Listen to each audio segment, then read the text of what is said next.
Have you ever been so bored that you felt like you were wasting your life? Most of us treat boredom like an enemy. We hate the feeling of emptiness, so we grab our phone, scroll endlessly, eat junk food, or binge Netflix. But here's the truth. Boredom is not your enemy.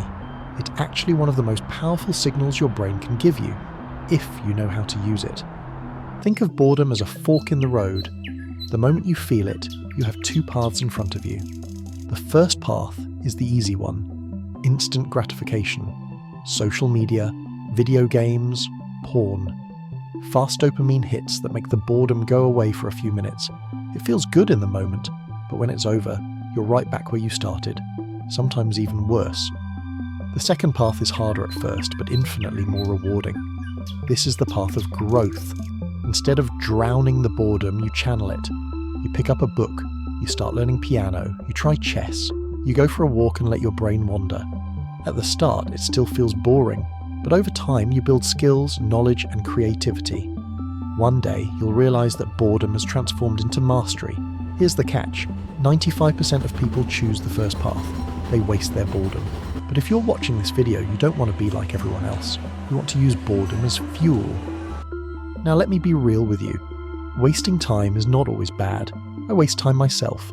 Sometimes I'll watch sports or zone out on something trivial, but I do it intentionally, as a reset. Because my real work, like writing or creating, is exhausting. If I never gave myself downtime, I'd burn out. So yes, wasting time has a place. But the key is to waste it with purpose, not out of habit. Here's where boredom becomes powerful, in the creative process. When you're bored with your own work, that's a warning sign. If I'm writing and I feel bored by my own words, I know my readers will be bored too.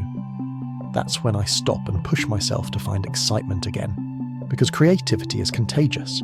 If you're excited, your audience feels it. If you're bored, they tune out.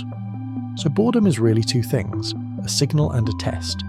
It signals that something is missing, and it tests what kind of person you'll be. Will you run to cheap distractions, or will you lean into the discomfort and create something meaningful? The next time boredom hits you, pause before reaching for your phone. Ask yourself, what is this moment trying to tell me? How can I use this time to grow? Because if you learn to master boredom, you'll unlock a hidden superpower, the ability to turn emptiness into opportunity. And that is the difference between wasting life and building one.